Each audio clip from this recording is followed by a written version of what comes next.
3, 2, 1, showtime!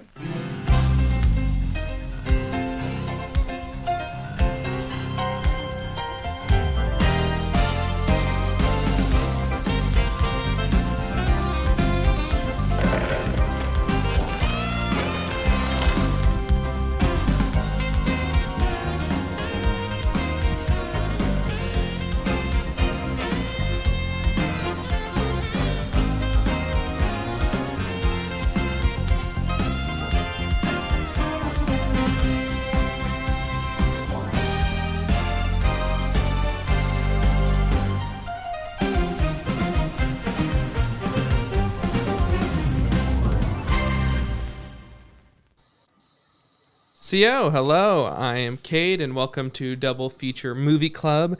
This week we'll be discussing the movies Chronicle and Mom and Dad, and we are joined this week as with Diane, as always, and Brian Dew, our new guest this week. How you doing, Brian? We'll jump to you first since you're new here. I am good. Beat me, bringing diversity. Yeah, exactly. And then Diane, how are you doing? I'm great. Great. It is Mother's Day, so which we did not plan for the random selection of Mom and Dad later, but I guess Happy Mother's Day to all the mothers out there. And then Chronicle, nothing. Well, no, the mom's big in Chronicle too, I guess. Yeah. So. Had an impact on the character, I think you would say, yeah. I think more moms can relate to Mom and Dad than Chronicle, to be honest. You're right, yeah. Yeah, so... all the moms I know would have gone through, what happened to Mom and Dad, so... At least, fantasy-wise. Mm-hmm. Well, okay. I hope not to the extreme. Maybe not that far. Yeah. But yeah, so I guess Brian. Your parent, trust me, your mom at some point or another, in the course of both of your lifetimes, has thought, I could just leave him at the fire station. Yeah, I think they went a little bit more extreme than leaving them at the fire station. Yeah. I'm sure they've also done that. So yeah, we'll get kill this child. We will get to the movies in a second because we get to have our lighthearted banter up top that about nothing in particular. But I guess Brian, introduce everybody to who you are and what your background is and everything. Yeah, so I'm Brian Dew. I am a screenwriter, filmmaker, and a bunch of other stuff. Wear all the hats, and you can find me doing all film stuff, any part of film things. If I make a film, I can do any single role in my film if I need to, any role, essentially. Yeah, no, I mean, it's respectable because, you to get it done, I get that too. If you have a thing that you want to get done, and sometimes you have to just put on as many hats as possible. I made a film a couple of months ago I made a microfilm. I don't want to say it's like a big thing. It was like I shot it in like four or 5 hours. I had no crew and 2 talent, and we knocked it out. Yeah, exactly. And that was what was it? Was it what was it about? That's a film about a little girl that finds a magic conch, and she rubs it, and the magic mermaid appears and grants her 3 wishes. Okay. So, and a lot of your stuff is genre stuff, right? That's the... Yeah, for the most part, for now. At least all the films I've made. I've written lots of screenplays, but for the film-wise, it's mostly been genre so far. Mm-hmm. Which is cool. It's really cool. Diane, you have anything to add to that? I'm just, honored to be sitting here with 2 screenwriters, filmmakers, up and coming. I hope to see on the big screen before I die. Kind of guys. Yeah. I'm just honored. We got it. Yeah. Well, okay. It's all on us. We gotta you guys got a few. Okay, let's start submitting. Don't care if it's trash. Let's start submitting so Diana can see it on screen. Yeah. We just need to get your scripts on the blacklist. That's all we got to do. We just got to get them out there. And a lot of good talent though comes out of Oklahoma. So I have, expectations for both of you. Exactly. And I really like that. Brian, he works a lot with, he does a lot of writing and a lot of, I have where I differ a bit is, I mean, he seems to enjoy writing. I love the concepting phase, but and that's what I've spent my time coming up with concepts and coming up with, I love plot and everything, but the actual physicality of writing, it is that I don't have that, and I have it, but it's a chore to me. It's getting it out, actually the words out on the paper. Yeah, is a chore for you. It is, and that's what that's always been my biggest problem, my biggest hurdle to overcome. Yeah, for me, it's not so much getting on paper. So right now, things are efficient now because you can do it like on a computer. Like if I had to do like physically, I actually had to use my hands and pen and paper to write it out. Then I can do that. I'm like that's too much work. But typing it out, that's fine with me. Yeah, technology is there for a reason. And I also like your succinctness. I think you would say, like, you do shorts and you get the point across. Anytime I write, it takes, my film that I did, Ribbit, was supposed to be a short. That was the idea, and I can't. All my I even like now when I speak, I take longer just to say a thing that's like, I can't write short. That's how you would say it, but I don't. It take a lot longer to explain things, I feel like, than or get my point across than. Yeah. Different people have like different ways of going about things. Because some people like to get it, like some people outline. They have to make an outline to knock it into bullet points. That helps them sort of streamline the script or something, or whatever their idea is doing. Like for me, I outline sometimes, but not always. Sometimes I just go in and jump in and just start writing, and it all flow out, and then we'll revise it later. Different people have different. So that's how you typically do it? Is you start with a concept and then you. Yeah, sometimes an idea or something. So here I'll give you an example. So like this mermaid film that I mentioned. That one I don't do this. Okay, don't do this. Disclaimer: don't do this. I kind of casted my talent already before I wrote the script, so I kind of wrote them with them in mind. Mm-hmm. That's not the right way to do it, but this is different. I expected them to accept, so I wrote the script with them in mind, and then I asked them, "Hey, you want to make this film?" And they're like, "Yeah." And then I drew the script immediately already. So I get that too. I mean, like that idea is kind of much more. Yeah, for that idea is much more spontaneous because I kind of wrote it, around with knowing the two people that I had to work with, essentially. Yeah, no, and I think there's some strength to writing. I often write to people that I know and that I have, and then sometimes those things don't work out, and then you have to get someone else, and then they find something else that's unique. There's nothing wrong with writing with like some semblance of a characteristic in mind. There's nothing wrong with that. Of course. Yeah, it just like anything, just be prepared for anything to fall through when you make films. Different things, exactly. have a plan B for everything to go wrong, and things that you plan not to go wrong can also go wrong. Mm-hmm. And that's what was it? Banksy. He had one of his things that I live. It's my mantra. It's not art unless it has the potential to be a disaster, and that is what I live by. And so that's I always all my stuff I shoot for the stars, and if it doesn't, it's not interesting to me unless it could catastrophically fail. So that's where. and then you make it a mockumentary about it, and then you got another project. Mm-hmm.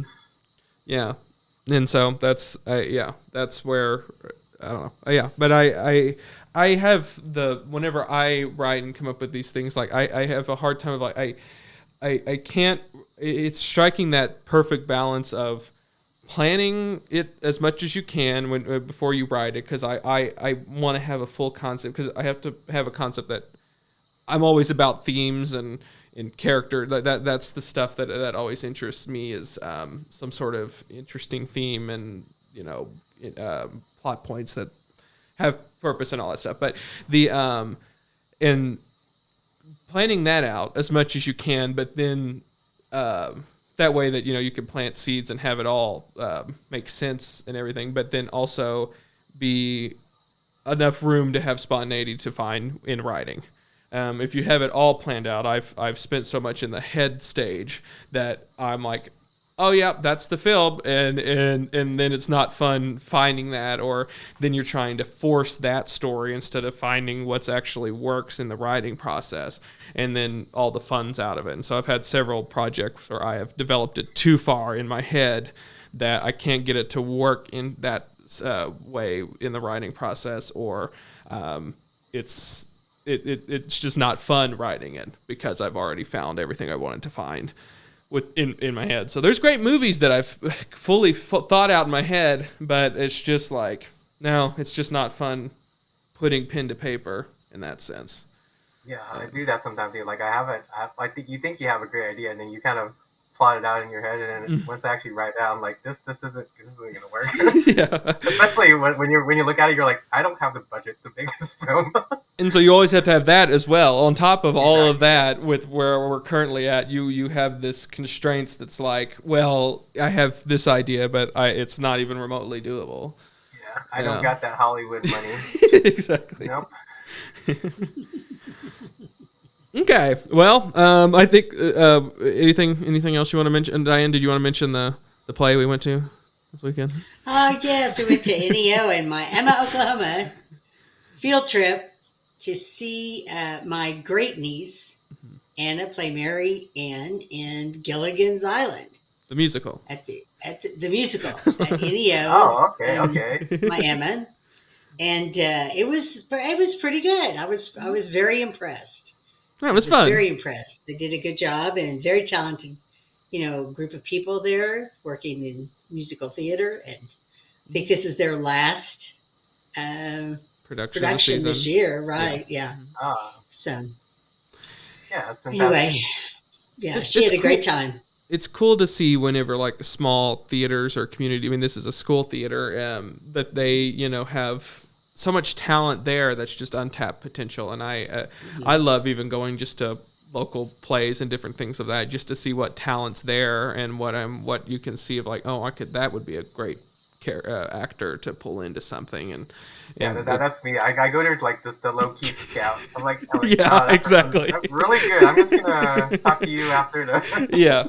No, and I've had several conversations with people. It's really just me getting a vibe of them, if that's what they would be interesting to work with, and if they have some. That's how I found Michael from our. I mean, he's a good friend of mine. The for Ribbon and then Debbie. I mean, there's a few of them that's how it sort of evolves, is seeing there's a talent there's a piece there, and they might not even be perfect in that role, but you can see a role in which that they could be perfect. I had in one of her productions when she played the White Witch in Narnia. Sorry, the director for the Miami, Oklahoma theater group wanted to meet Anna and have her audition for Steel Magnolias.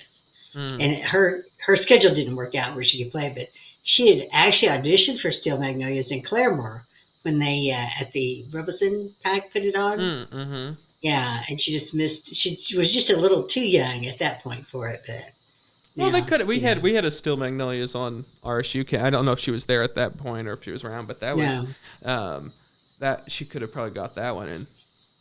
Steel Magnolias is just amazing play, amazing. It's film. An amazing film and an amazing play. I don't know how many times she's seen it. And I'll tell you, it's one of the best adaptations of a play that I've seen as well. Like where it took what was the essence of it, and like the play is of course in one location. It's in Trudy's salon, and the movie did a great job of expanding out. Like there's characters that's in it, like their families that are just talked about, and putting it in different locations and everything. Like it's the perfect adaptation of a play. I think so too. Because these characters are just talked about in the bar and in the beauty salon, and yet they went out and they found the perfect cast to match the way they were described in the beauty salon. So. And then the scenes that they go and that they're just talked about, or that even they added some that's not there, is like perfect like it fits the vibe, it fits the whole thing. The you have the armadillo cake, and then the just the between what's the Shirley MacLaine's character, and then Sally Field's Greasy, husband. No, I just had it too. Yeah, Yeah. Weezy. Lisa. Yeah, Weezy. Mm-hmm. And then that's and really great interactions. The production in Claremore was really good. I mean, there's some people in Claremore, older, obviously, actresses and actors in Claremore that are very talented, and you don't get to see them unless you go to a production that's done in Claremore, And Tulsa's kind of the same way. There's kind of this group that are they're tapped every year. I mean, if you ever went to see the 12 Days of Christmas, what is it, with Scrooge? The guy who plays Scrooge is the only role he plays, but he plays it every year, and he is great at Scrooge. Interesting. If you go to enough, I mean, I've been to a few because I know some people that's involved in that, and they're you see the same sort of actors go into different things, and it's really interesting that they have that, and like even just within the film community, Debbie, who's the homeless lady, I think she's was recognized at this year's Bare Bones as being like, because she's in tons. If you look at any of these local films that's going around, Debbie's in it. Yeah, Debbie Tucker. Yeah, Debbie Tucker. She's everywhere. Yeah, she's everywhere. and that's one of the gems. I love Debbie so much, and I love seeing her in things, and and so she's in all that, and I'm glad that she's getting that. She got that recognition of now she's retired and she gets to do this all the time. And if people who watch my other podcast, Cade and Friends, she has an episode that's coming out probably next month when it gets released. But exclusive. An exclusive. She said that was her first podcast too, and I'm happy that she got to do it. Yeah, that's fun. You are really hard to say no to. I do know that. So I can attest to that. I can attest to that. It gets hard to say no to Cade, that's for sure.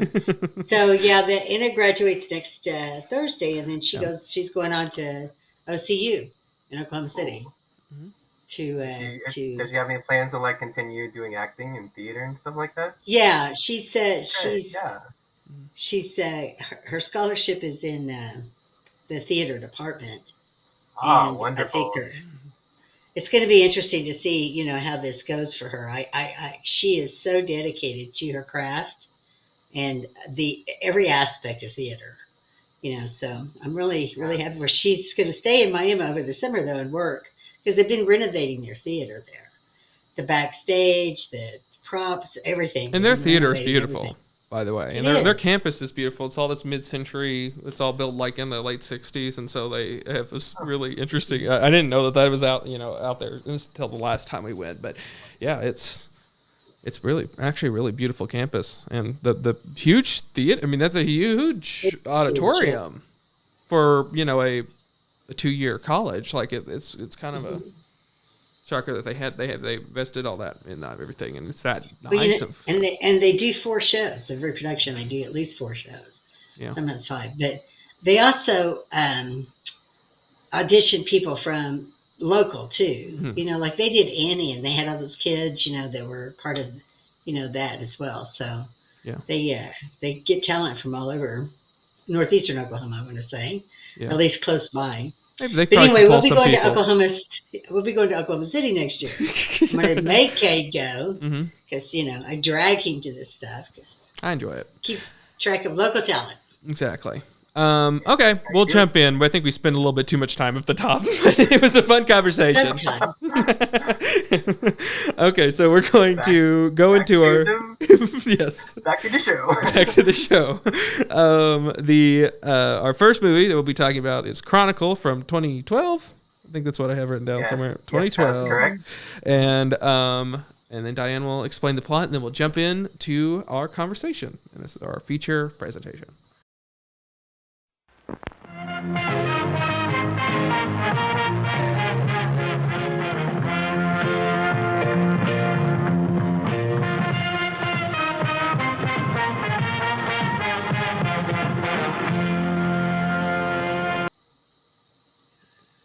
Okay, so Chronicle. Sometimes I want to say not another teen movie, but this one is it's got an interesting concept to it. It's uh, about three guys that are in high school. Andrew, played by Diane, is a socially awkward Dehan Mhm. is a socially awkward introverted teen whose main form of escape and expression is video. And then things begin to change for Andrew and his cousin Matt, played by Alex Russell, and popular classmate Steve, enter Michael B. Jordan, a young Michael B. Jordan, discover a mysterious substance that leaves them with incredible powers. So, written by Josh Trank and Matt Lantis. Max Landis, yeah. Max Landis. Mhm. It was And, written by Max Landis. They both came up with the story, and then Max Landis wrote it, and Josh Trank directed him. Yeah. Well, you could have really literally gone to any teen movie and got those, the words. But anyway, yeah. So these two guys got together and made a film that they had a great concept for. I have nothing else to add except for the box office was 126 million, which is pretty freaking good. For a 12 million budget. Yeah, not too bad. Yeah. And I think they entered into TIFF. I'm sure it was probably one of those, yeah. Yeah, one of those. Because didn't it become an A24? I think that this one was this one was a 20th Century Fox. So I honestly think it was produced by 20th Century Fox for which this budget level for 20. Well, now it's not Fox, but yeah, the doesn't exist. And didn't really exist so much back then outside of horror, but and still. Well, I think it helped too. Josh Trank and Max Lantis were both connected by their dads to help them get this movie made. I'm pretty sure. Yeah, for sure. This is like probably their passion project or something. Yeah. Yeah. Wouldn't you like to have the connections of John Landis as being a father? Yeah, that'd be nice. No kidding. Probably would have helped jumpstart the little career a little bit easier. Just a little bit, just a tiny bit. Yeah. What a glow up for Michael B. Jordan. I did not remember. Well, okay, so I've seen Chronicle before this, but rewatching it, I didn't remember that he was in this. So I was like, oh, he's gone far since. And he elevated the other actors that he's with. Like, I think as soon as he comes in, like, I feel like their acting gets better. Like, it's like then the film just gets to be a little bit, I think, better. It gets its tone and its the feeling a little bit. He's the energy of the movie, I guess you would say. Yeah, you could tell he shines. I mean, you could watch that movie and not know anything about him later and say, this guy's going to do something with his life because he just shines in on screen. Way too much charisma. Yeah. Oh, yeah. I didn't realize he was in The Wire. I don't know if you guys ever went back and watched that series, but yeah. He was like 14. I didn't know that either. He was like 14 when he was in The Wire, which is the highest rated TV series of all time. The Wire. If you ever get a chance to watch it, it's really, really good. But anyway, I think the credit for this movie belongs to Matthew Jensen, the cinematographer, for this movie, because the entire movie is found footage, right? That's what it's supposed to be based on. Yeah, or kind of in the ways like not necessarily not only sound footage, but like through like external video things. Because it's not like it doesn't have streets. the it premise. Like some security. He has some security cameras to incorporate in there. Yeah. At some points, it becomes confusing in the climax about what camera is supposed to. Because it's like that. It's the security cameras and there's like dash cam footage, and then I don't know. There's some, and then I think they're still circling the camera's still out there circling the phone. Yeah, the phone. All the phones. Yeah. Like which phone is this coming out of? Exactly. I mean, okay. So, found footage. What's your guys' opinion on just that as a genre? Me personally, not a big fan because I guess I get discombobulated. I get like just it's too much for me sometimes. Like Yeah. I'll get dizzy if I watch it too much. I think so.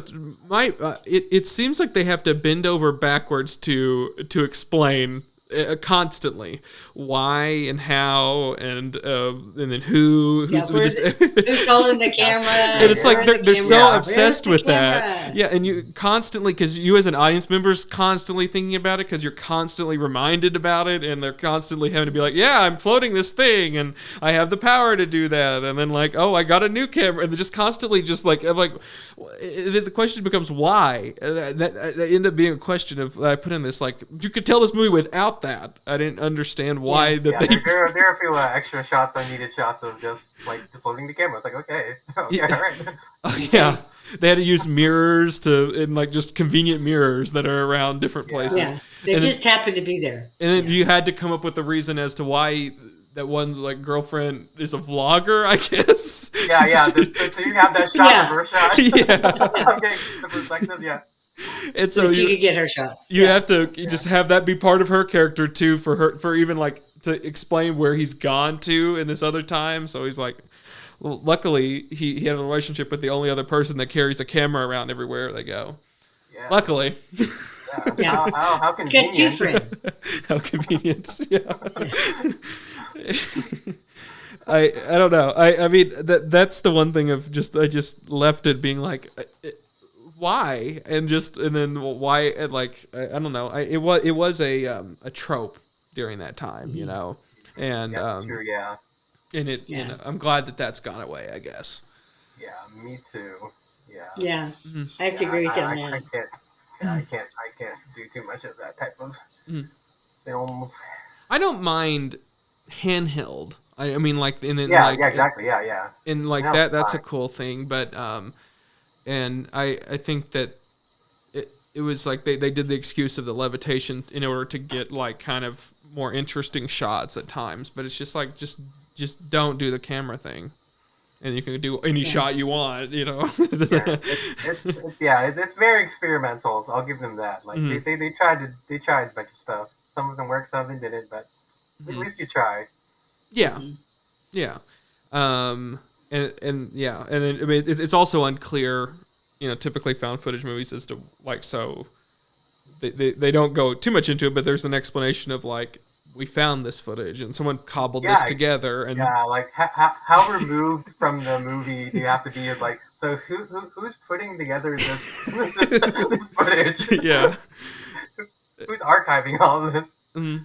I just want a sequel of, if they ever do a sequel, it's just of this person that's just like making the, like, is this hardcore documentarian who's just like trying to find this footage that was within the ground from the old camera. And you see just one of their classmates just like editing this movie together. Yeah, exactly. There, like, all right. Oh no, I'm missing that one piece. Oh no, that's a really important plot point. I gotta trying to buy the footage from the girlfriend. She's like, and she's like, no, I'm in, like, she's sitting on it for a higher price. Now. Yeah.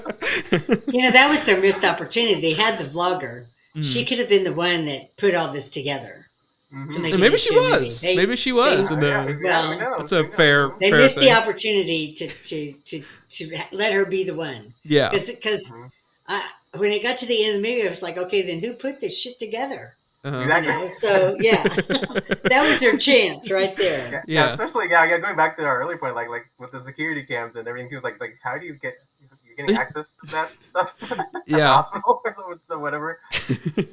And well, also that like the fact that like there's just this offhand, the officer's like, yes, we have to record this for whatever reason, and so they have a camera on him, and a very nice camera for a police. The consistency across all the footage is impeccable. Yeah.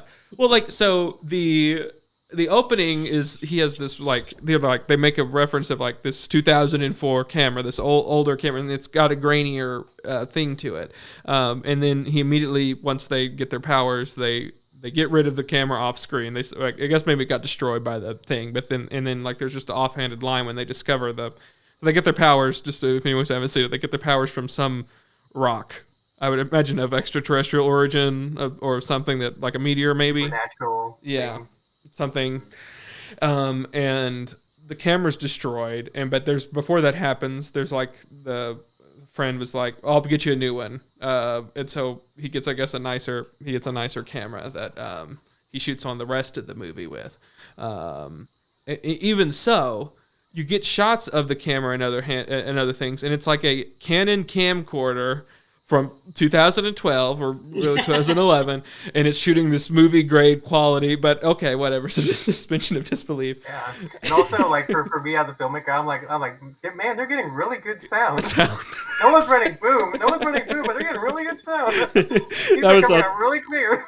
Yeah, and that's one of the things you notice when they're that somehow they're all mic'd up or something. That everyone's just mic'd up, like wirelessly. Really takes you out of it for me, personally, I guess. Regular people won't be hung up on that. Exactly. And of course, the cousin is asked to be a philosopher, and yes, because we got to end up at Tibet at the end, because that's he wasn't even the one who wanted to go there, but he was the great philosopher kind of guy. Which I don't know.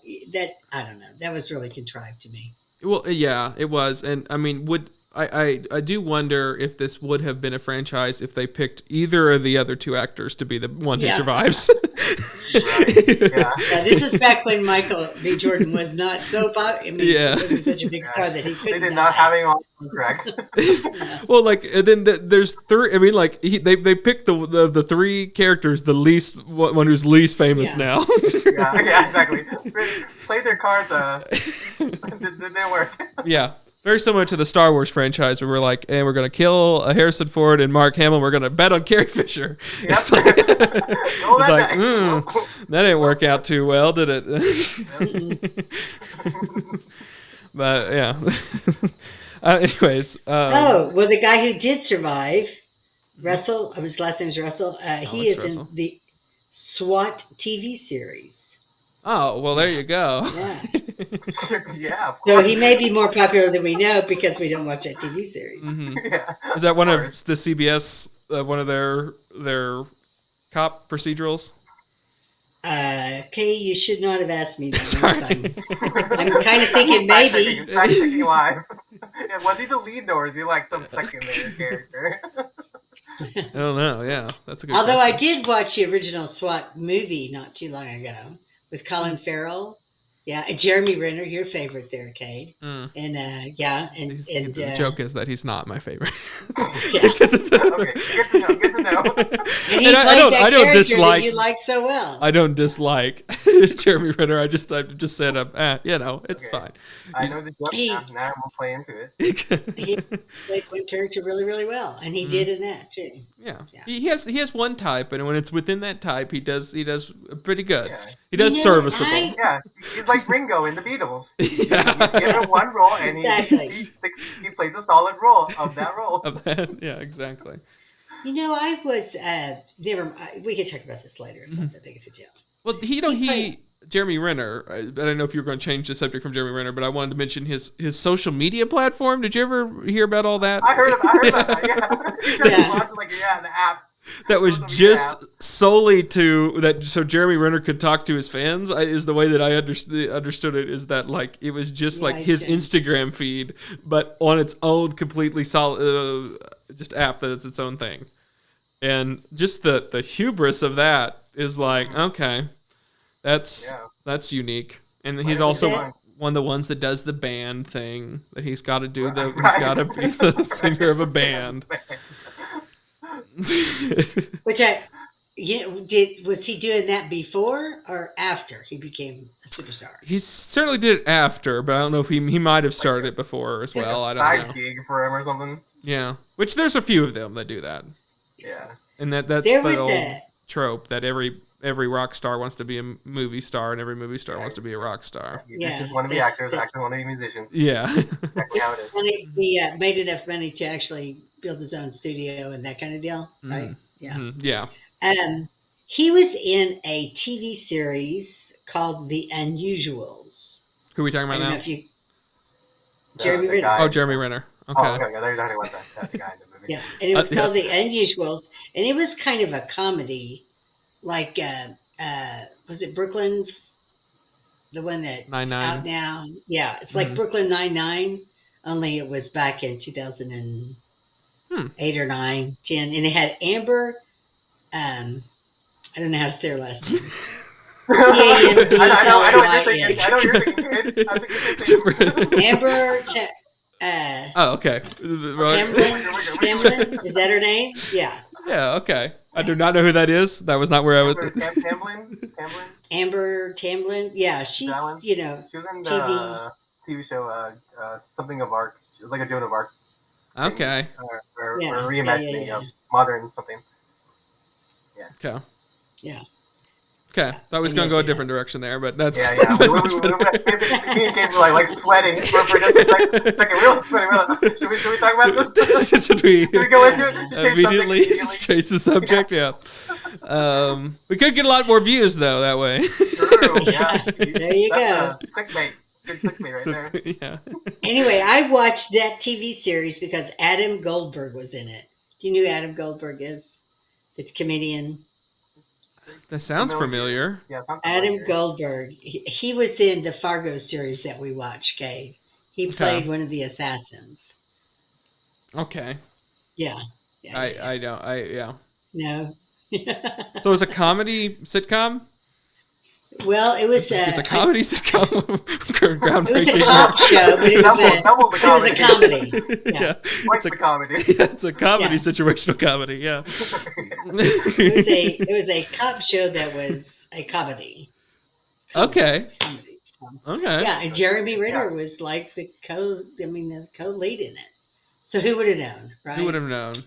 Yeah. Anyway, how did we get off of Chronicle? Mainly because it's kind of boring to talk about. I don't know. That could be. Any other notes I have? This is the all shot during some of the sunniest times in Seattle. That's true. Yeah. I was like, how in the world did they find sunny days in Seattle? Exactly. I have been to Seattle 3 or 4 times in my life, and I think only once was it sunny. Yeah, the one time I went to Seattle I was there for a few days and it was sunny and everyone acted like that was the most bizarre thing. They were like, this never happens.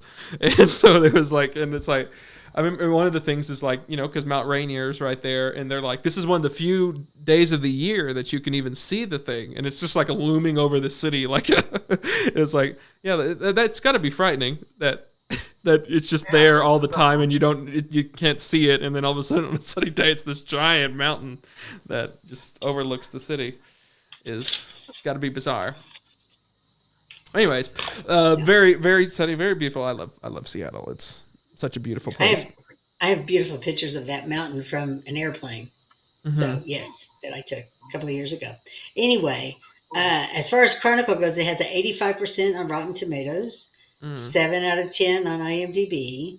So it's people have enjoyed watching the movie. I think that it's not a bad way to spend a rainy afternoon and you don't have anything else to watch, and it's free.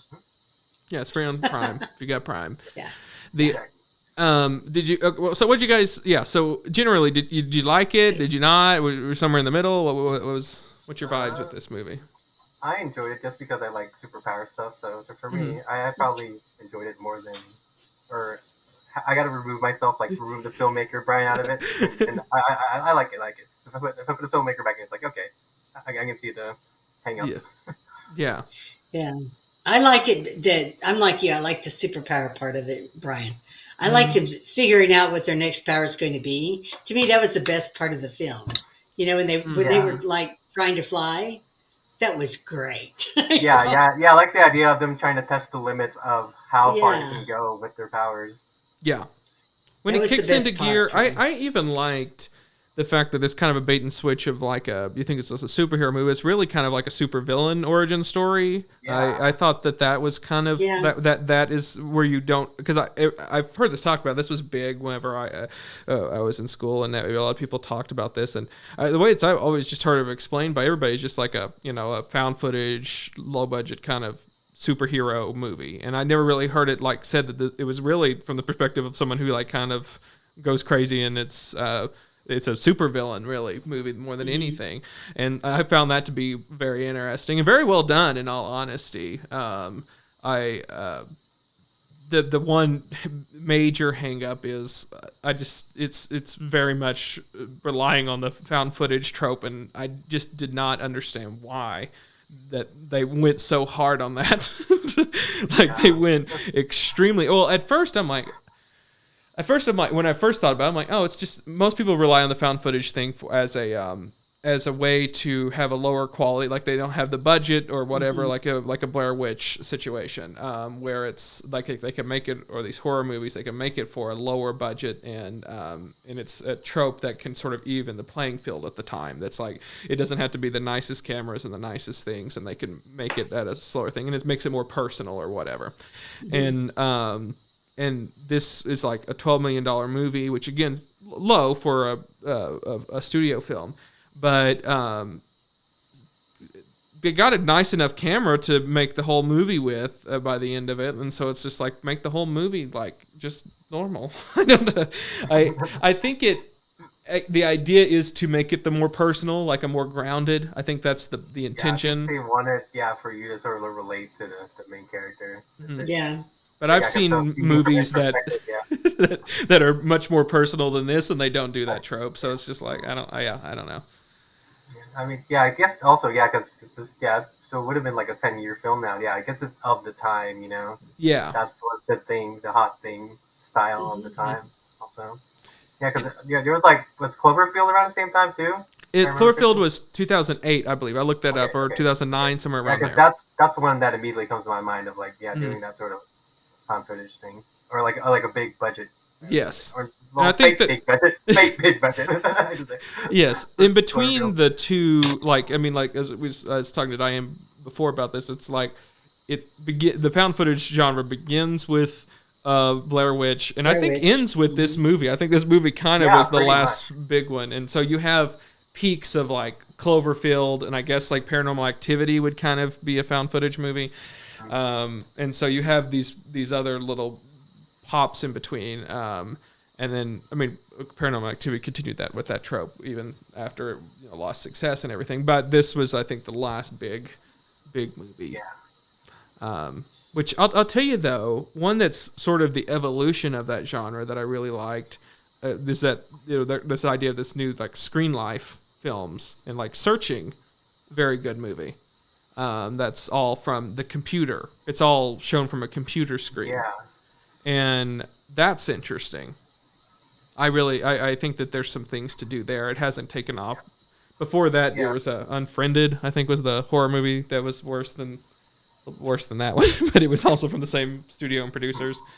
Oh, I don't know Unfriended, but Searching. I think also with the Zoom craze, I think there's a lot of potential to make more like films like Searching, but I think also the technology is also it's both moving things forward and holding things back because you gotta basically have everyone on the same page about what's happening and how to make things look seamless.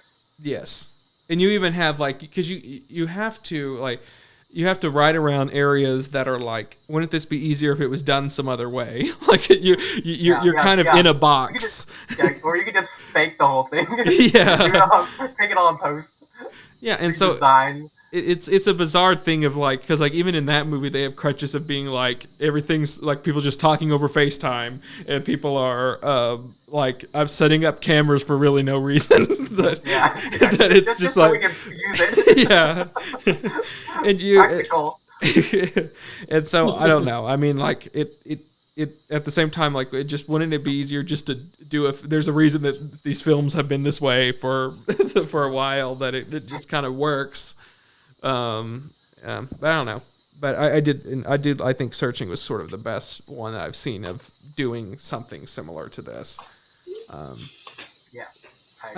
Any other notes that you guys have? Anything that you really liked about this movie? I will say the visual effects, you can tell it's dated.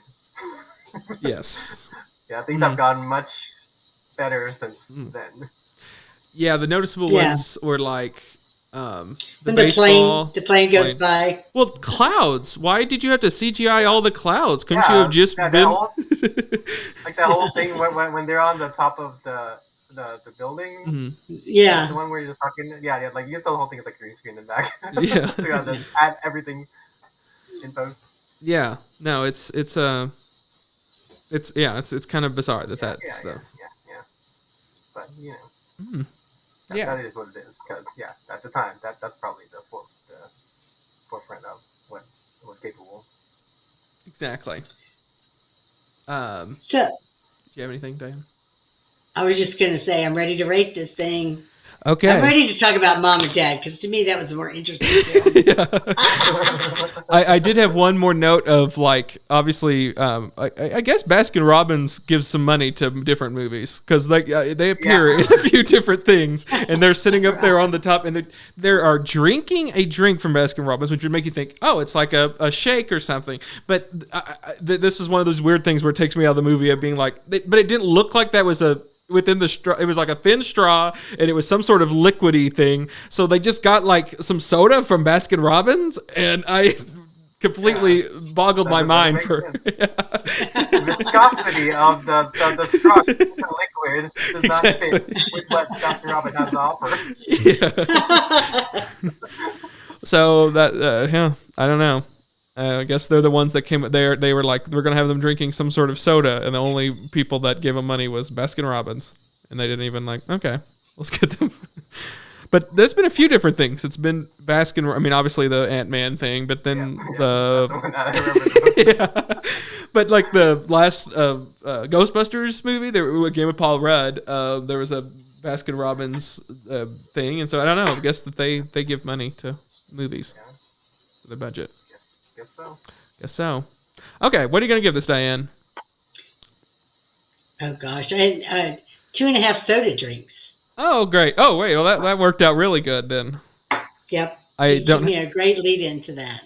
I don't have... You want to do 2 or 3? Because we can't do halves on here. Oh, gosh. I could do 0.5 here. You want me to do that? Yeah, do that. The 0.5 is actually for all the footage of when they were learning about their superpowers. That was, to me, the best part of the movie. And what really, the high school parties are these? Movies. Right. These high school parties are insane. They have raves. They can use that from any of those teenage movies. Who's designing the rave at this barn? Whose job was it to get the lighting and the... Who was coordinating this? Yeah, who's coordinating? And then they just show up at that nice house. They're like, yeah, it's there. And it's like, I mean, like, that's a little bit... Yeah, I mean, that's a little bit more okay because it's just at somebody's house. But still, like, it's nice, and they had to do some sort of every decor. Teenage movie has a rave or the party at somebody's house. I mean, it's but the techno rave. How school funding went into this to supply this rave. So this $12 million budget, we know what $1 million was spent on. Yes, was a big freaking party for all the people in the movie, and they just happened to have a couple of video cameras there.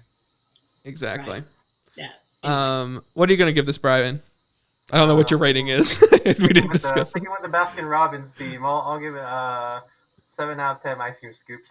Okay. Yeah, I liked it more than I should have, but. Yeah, so you liked the movie quite a bit. Yeah, I liked it. Even with the, because also I was viewing it like this is a 10-year, this is a decade-old film. There, you got 7 ice creams. Yours again. Are we doing that out of 10 now? You did that like you're on it. You want to top that? So are we doing out of 10 now instead of out of 5? No, I think we will. There's no rhyme or reason. Whatever. Make up, make up the rules as we go. Because we've all had. I've slowly given away emojis to people. It's that I'm okay. Whatever. And speaking of okay, I'm just giving this movie the okay. I didn't. It was fine. It's okay. It's fine. I was gonna give it something to do with the movie superpower emoji, but it's like it's serviceable and it's fine and it's fun, but it's also got its problems and it's okay. It's a good movie to watch to figure out how to put on a good rave. Yeah. If this movie had been just an instruction manual on how to throw that party, a video manual, then maybe it would have been easier. I mean, more exploration of the girlfriend who does the vlogging. Like, so does she she takes these and then puts them out on the internet. I'm supposed I just wanted more explanation of what she was doing, and like, does they have a YouTube channel? Yeah, or just also more personality from her. She just seemed to be like, yeah, I'm doing this, and then there were so many big roles for women in this. Yeah, one job. This is a teenage boy angst movie. You're right. I wanted that character to be a little bit more. They couldn't give her one scene as the person who pulled it all together. Yeah, couldn't even give her that. So also very clear. She's thrown off of the Space Needle in her Volkswagen Beetle. Or she's pulled out of the Beetle, and she holds onto the camera the entire time. Yeah. I actually wrote that down in my notes. She's the only one who could have held onto that camera. Right? Yeah, I wrote that down in my notes too, because that was just like, yeah, okay. Well, she points it down to the ground to show how far the beetle fell from the sky, and then she points it back up to the action that's happening. Like she did it. She in that moment, she was the MVP of. She's like, I got to get the shot, which is what I respect. I respect that, and dedication to the craft. I gotta get all the most important parts, and then that more important than my own life. And then I like the concept that she's the one who put this all together and edited it. I think that's. I like our narrative. In addition to the actual what actually happened. And so if they ever do a sequel to this, I want that. That's my headcanon. If they don't follow that, then I'm gonna riot. Please give us credit. It was our idea. Yes. We will sue. If not, you got a credit. Yep, got to credit us. Great. I think that's all we got, because we got to get onto this movie, this madness movie that we watched next, which is Mom and Dad. Which from 2017, and we'll get to that. We'll have our little intermission. Be sure to grab something from the concession stand, and we'll be back, and Brian will explain the plot. Good luck, of Mom and Dad. I will try.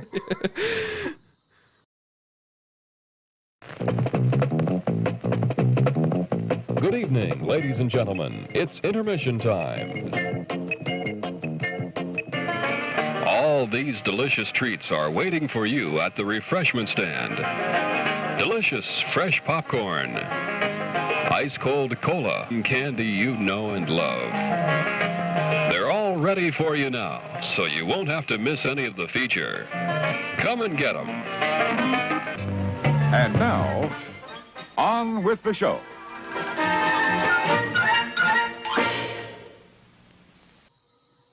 There you go. Let me fix your camera a little bit. Mom and Dad. All right. I'll allow you to fix that.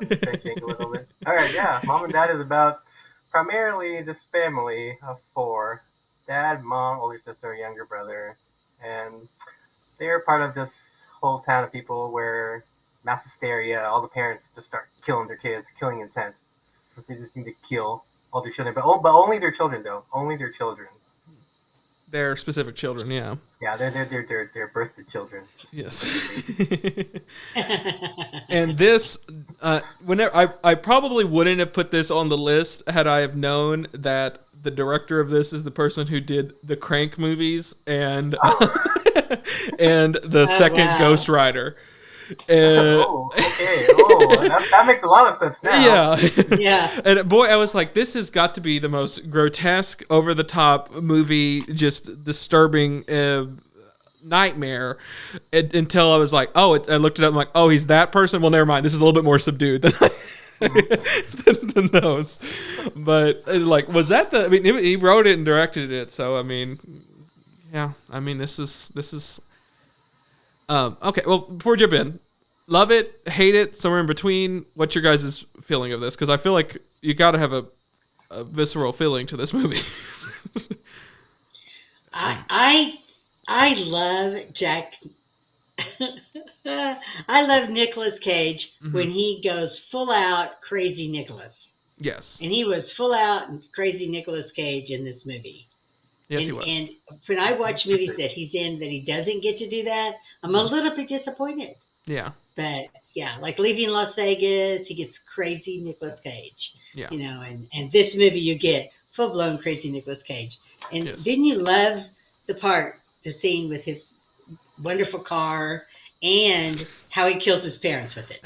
Spoiler. I mean, right hey, if there. you're listening to this podcast, you're already in the spoilers. Yeah, that was like the best we'll scene get ever. to that. Okay, so Diane's 100% on board with this movie. Okay, and then I hate horror movies. I hate horror movies. I'm somewhere I in love between, this but one. I'm somewhere in between, but I do agree with Diane. Yeah. You can't cage the cage. yeah. You know. Yeah, if you put limits on him, then you're holding him back. You Yeah. let him go wild. Yeah. That's most enjoyable. We like. Yes. Yeah. I enjoyed it. But This I'm somewhere in the movie middle. is As like I said, it is grotesque and disturbing and shocking and horrible, but at the same time, it has many moments of like, now that's interesting. Or no, I like that aspect of it. So I personally at times I was sad that I subjected you guys to this movie, but overall it seems like you guys liked it. So okay, don't feel as bad because I must say I wasn't on board until 45 minutes into the movie, Yes. and then I'm like, this is what the movie should have been the entire time. That the first half was completely just so unnecessary and so repulsive. You're expecting an awful lot out of a movie that. But like the second took a half while to was get into it. yeah, the second half was the more contained part of it. It was the more it was the one that took less budgeting. Like that's what the movie I thought was going to be from the beginning, but like for some reason they had to blow it up and do all that in the first half, and it was like the second half though, if they would have, which they started to do, they started to close proximity, and then flashbacks. All the flashbacks were amazing, and I just wanted more of them. I wanted that relationship explored more of the parents and of the kids and how their whole relationship was. That was the most fascinating part of this movie. It's a horror movie. It's not. Yeah, it's too much. Well, would you call it a horror movie? Would you call this a horror movie? I never thought of it. Kinda. It's Horror / semi-thriller. Horror Yeah. thriller is what it's categorized Yeah. as. I could see it So, being yeah, like I a would call slasher, it which that. would be a horror. Yeah, but Yeah. it's Yeah, the second half was definitely a slasher movie. mhm. Yeah. To me, the most the disturbing part was trying to kill the newborn. Yeah. You know? Gee, I'm like, is Yeah. that where this was movie's going? really- Yeah, That it's was like are just they gonna not- go there? Yeah, and that was you the could one. You could see just that piece of that, where the mother attacks her brand new baby, is being cut out and added to a lot of campaign ads. I mean, you can just see it. What a topical. Yeah. What a topical thing. And Diane likes jumping right in there. I like the like other the real talk. The other disturbing part to me was they had Dr. Oz on there. Oh my God! Yes, I have that written down so much. Yeah. I mean, almost All the exactly with cameos. what he did with the COVID thing. He did the exact same thing with this. And he's Now we're gonna get a banner on very Spotify, Diane. human, a very human comparing humans to pigs. Well, but yeah. this is what pigs do. Boy, I mean, that was not what? a good look for Dr. Oz. On top of that, like on top No. of like he agrees to do this cameo in this Yeah. film, and the fact that he his perspective, He's playing an idiot. he's playing his perspective is warped and like bizarre, and like he's even like challenged on it. Like some off-air person is like, "Hey, that's not okay. That's not an okay Okay, opinion to say have." that, yeah. And he's like, "I stand by it. I completely agree with what I'm saying." And I was like, okay. he is pro killing children, I think, in this movie, or giving at least an explanation as to why. As to why all of a sudden parents Yeah. are killing their children. And it's like kind of it was the most surprising cameo I've seen of. And I mean, I guess he would do anything for money, as we know. Well, yeah. He'll take this is any- after he's Yeah. already been, indicted on that. Yeah, What's he'll- his number? I will need to get him for something. Yeah, there you go. He'll put his credibility, what's left of it, behind any sort of argument that you want to, and on front of his audience. And in this case, they said you're going to be pro child murder, and he was like, "Sure thing." Where did I sign? Yeah.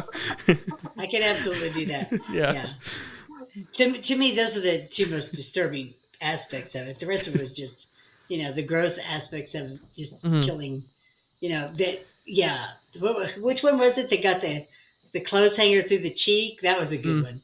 Well, so that's definitely a "Mommy Dearest" reference, right? Is that yeah? Okay, totally. that's what we're going for with the wire hanger. Like, I mean, they didn't say it. So that's what I wrote down. I did too. The boyfriend, holy cow, this guy is tough. I mean, he got killed three times in this movie. Yeah, that's Diane, that's the main thing I had written down. You have going through all my notes that I have. He was resilient.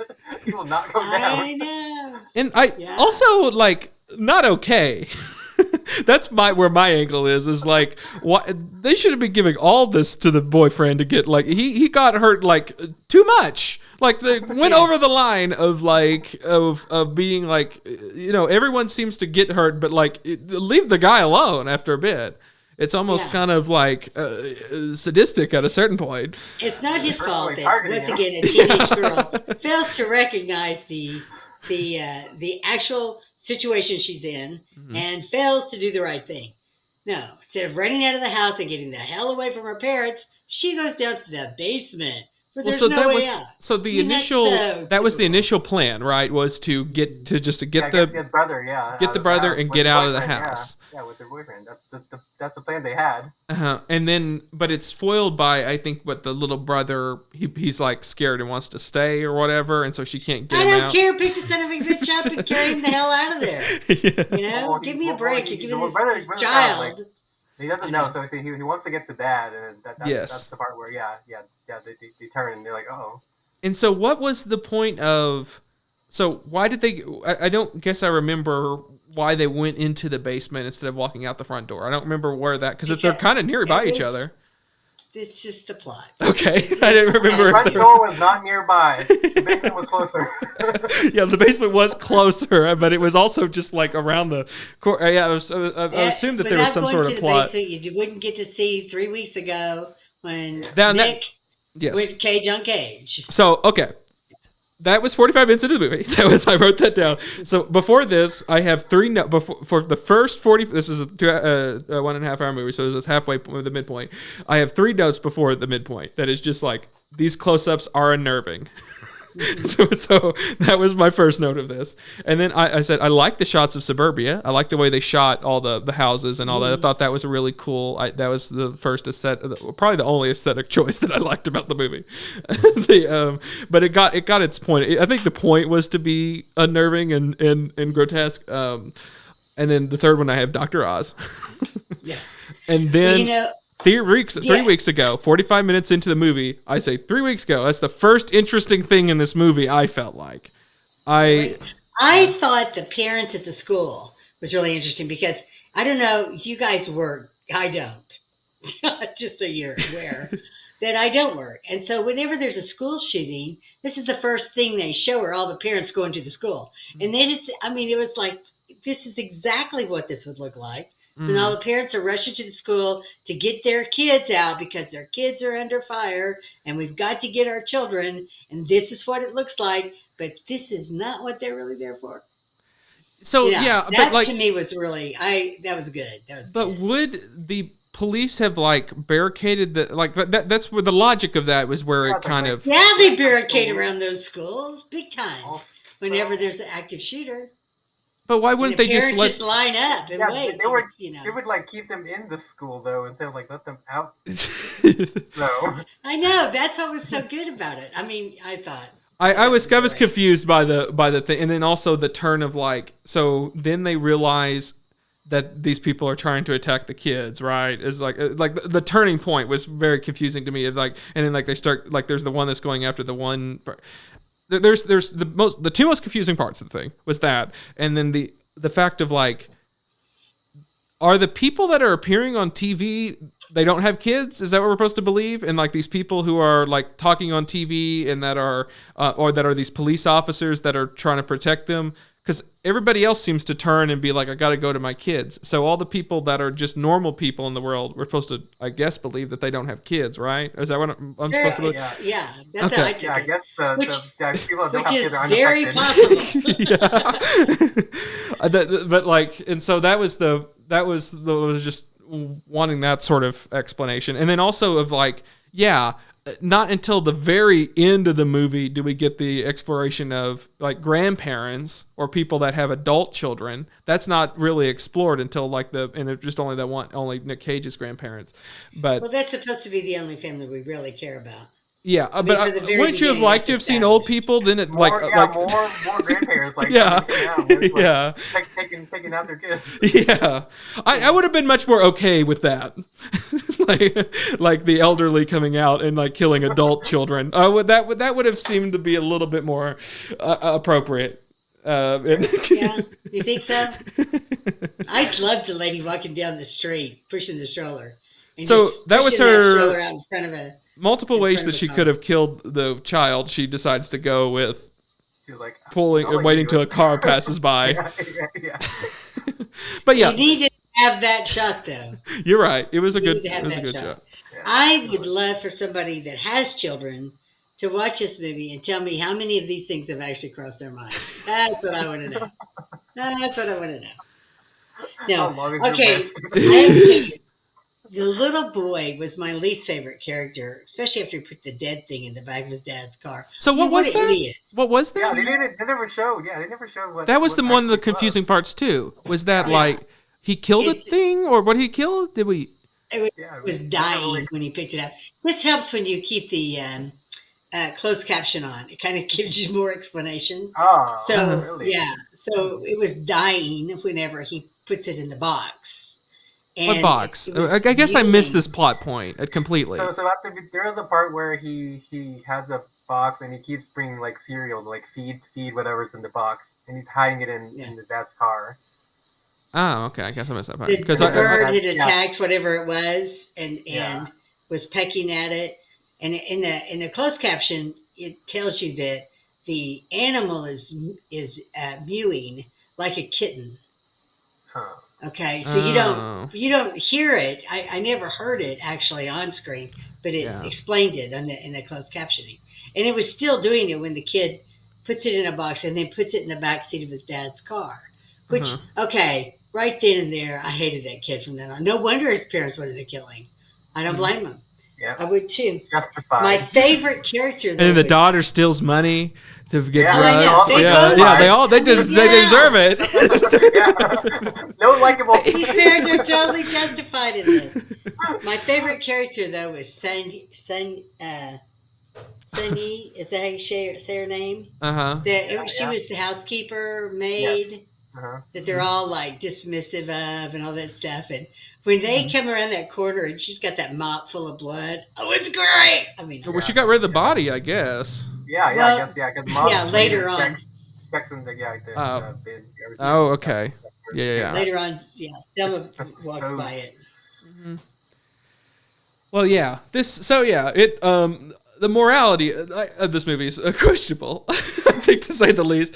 And then also, like, the themes are muddled as to the premise of the movie. I mean, like, you sort of get the themes of eventually of the parents and this idea of parenthood, and that they're dealing with getting older, and that, you know, like, and Nicolas Cage's character does a really good job of, like, that pool table scene is the best scene of the movie. And that's where it all snaps into place. And it's 45 minutes in the movie, they do a flashback, and that's great, over the top Nicolas Cage acting, but it's also has a lot of heart to it, and I think it plays to his strengths very well. And he's not in it all that much. He's out of it for like the first part, and then he comes in for that second part, and he's that's very interesting. And I thought also Selma Blair did a really, really good job in this movie. I must say, initially, I thought that she was, I don't know if anyone else thought this, I thought that she was not going to be affected by this. Yeah, I thought, kind of, because the way they set up with her sister, with baby, Yeah. I thought they were going to leave her be like the one that was going to be unaffected. And well, then I thought maybe when she fell backwards and there was like that door hinge thing, I thought that was like she somehow severed a nerve or something. I was trying to come up with some sort of reason as to why she wasn't feeling this way, because she had a delayed reaction than everybody else. Yeah, and also I think she just wasn't. Go ahead, Brian. Yeah, towards the end with Nick Cage's mom. Yeah, I thought when she like saved or tried to prevent Nick Cage's mom from attacking Nick Cage, I thought she also had some sort of turn there, but I guess not. Yeah. Well, I guess like it's the idea that like you don't feel this way about anything else except for your own children, like, and so like she's like trying to save Nicolas Cage because she doesn't have this homicidal thing except for anything but her own children, and then like no explanation. I guess I didn't need one as to why this is happening, but. They do have some hypothetical, like they try to act like they think it's some sort of bio-warfare type thing. It's the only real TV screens with the Yeah. static thing that somehow Or on the radio. static in the modern era. yeah. Uh-huh. You're on the radio. Yeah. It wouldn't even be static because it's not over the airway. Whatever. To explain. Let's not try to think about the science of this. Yeah. It's all whatever. But so it's. They just use the static TV as the way of giving you a display of what they think is happening. It's been used many times. Yes, and it's at this point it's a trope, and you just are like, okay, what and it's. They're trying to tell us this is how they're getting the message to kill their own children. Okay, then I got that part. I mean, they could have done something with the phones. I mean, like that would be the way to update it. Yeah, more interest or more. It's in the Wi-Fi. Yeah, original, yeah. it's in the cell towers. Social media. It's in. Why didn't they do? It's in the jet. The jet stream. What do they call them? The chemtrails. The chemtrails. Yeah. It's the chemtrails. I know. When are we going to get that movie? That's what I want to know. Yeah. I think we're hitting all the words that's going to get us flagged. We're using all the words. All the words tonight. But I did have two notes very specifically. I have to mention anytime there's an 80s new wave song in movies because Brian, if you don't know, I hosted in college a 80s new wave radio show. So 1988's Chains of Love by Erasure plays during one of the great scenes of the movie where Nicolas Cage is being attacked by his father. And that's great. And all of them all the songs are these love, almost like kind of familial love songs, which is, less common in music, but that and so like that was a good choice. Also an album that I'm trying to get The Innocence from Erasure. Can't find. I collect vinyl as well, Brian, just so you know. Film people are also music people. I think we've already established that. Yeah. I have vinyls, but very specific vinyls. And they're definitely not old things, they're modern things. I got rid of all my vinyl many years ago, and I only have 2 albums left, or 3. I have 2 white albums by the Beatles. I have 2 of them. Ooh. And then I have Abbey Road. That's it. Nice. Yeah. There you go. I used to have a lot of vinyl, but it wouldn't be the pristine vinyl that you guys would care about today. Yeah. They were scratched. Yeah. I had 8 tracks too. Played them. Yeah. I had 8 tracks too. Yeah. Exactly. The other so I love the quotes on the walls. That was a fun little thing. Anytime that they bring that in. That was good. And then I have to talk about Lance Hendrickson. So Lance Hendrickson plays Nicolas Cage's father in this movie. I have a fun little quiz for you guys that I learned when looking at Lance Hendrickson, of course known for Terminator, Aliens, and he was in the X-Files, the spin-off, the Millennium. But he's been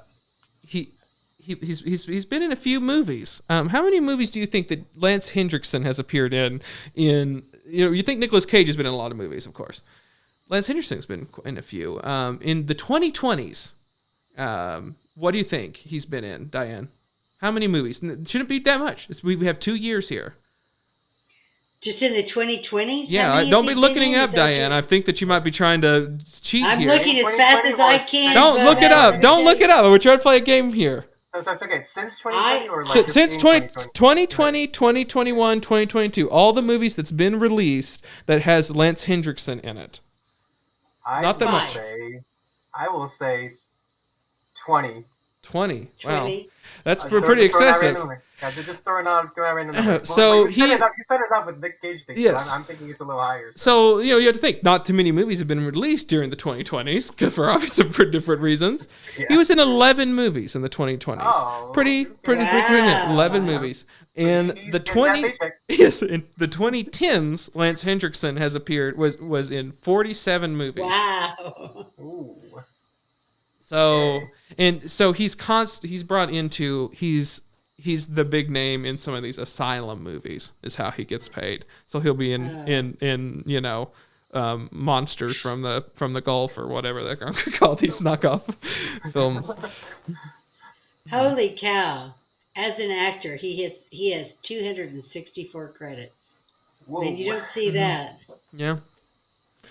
So that's fascinating, and that makes sense. I mean, everyone makes fun of Nicolas Cage for being in 10 movies a year, but it's like it's not really. I mean, he's not in that much in comparison. So I'm glad that he played his father there, for that reason alone. Any other notes you guys have? Yeah, not really. We kind of covered everything I had sort of written down. That the primary thing is I agree with you, Cade, but more not just the first half, but like the first act. Is kind of you just cut out the first act, start the second act, and trim it down. Yeah, there's a lot of just dragging, and not really going anywhere. I think they probably, if I have to read into it a bit, they probably got the note that, or if they had a bigger budget, which obviously they had a pretty good budget. It uses its budget well. I think it's a movie that doesn't have any sort of. It's not really. It's all works for that part. Nothing seems like out of its reach or whatever. I think they probably got the note that it was too claustrophobic, or that it's too small, and if they had a good enough budget, they could expand it out. And so they expand out the first act is what they did, and they expanded out before you get to the house, and it's and sort of explored the world. And so and there's probably another movie in which they made it claustrophobic. That's I would have liked to have seen what's happening outside the house, and it's well, but then you see it, and it's just they should have done more. The heart of this movie is Selma Blair and Nicolas Cage, and they're sort of this idea that they are they feel like times passed them by being parents, and that they're now these shells of who they once were, and that they're sort of frustrated with that.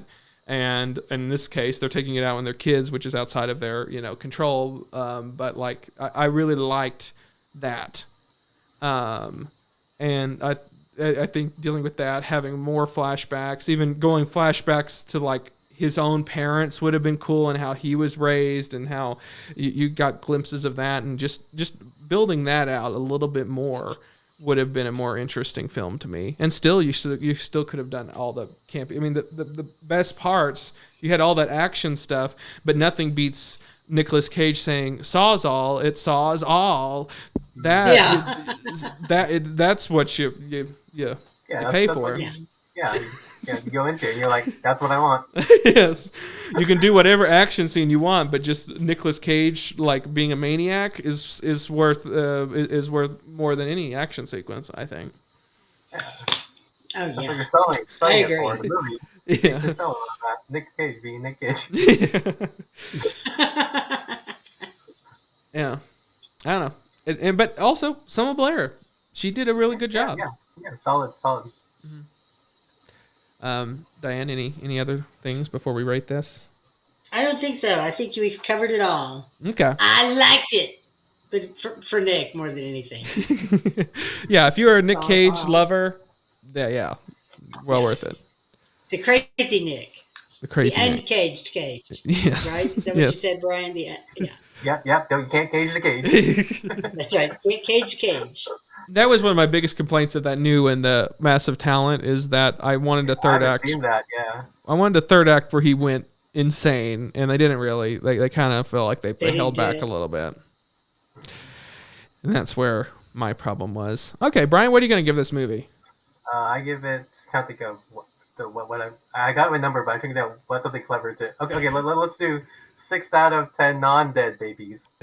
Okay. Oh. So alive babies would be the preferred Yeah. That's the more correct way of saying it. And you said 4 out of 5. No, it's 6 out of 10. But 6 out of 10. Oh, 6 out of 10. Okay. Let's count the same things. Pretty close. There you go. There's your 6 baby hits. They're attached to the body. They could have also. We had baby bottles. They could have also been, if we wanted another baby theme thing.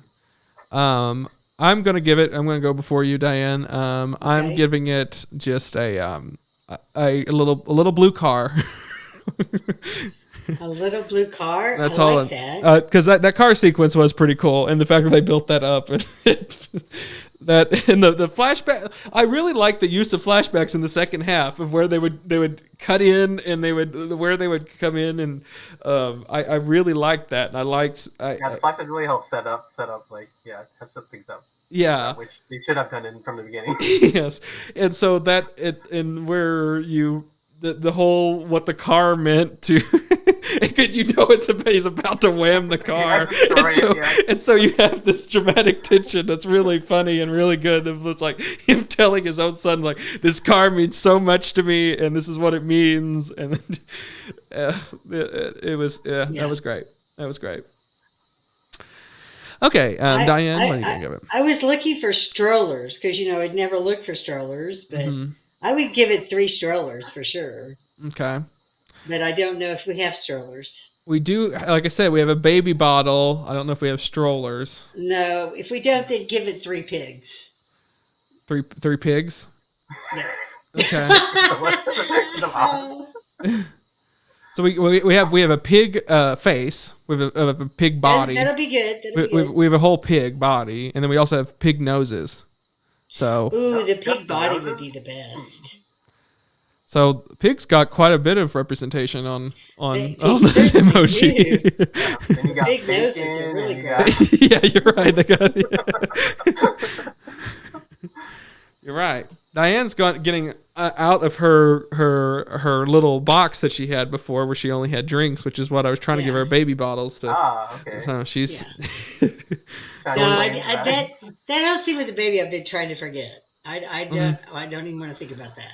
Yeah, no, that was really horrible. That was a disturbing scene. I think it's fair to say, just so everyone's clear, the baby survives. So at the end of the day, so it's fine. In case you're watching this and don't want to be spoiled, we should spoil that. The baby's fine, but boy, is it unclear for a bit.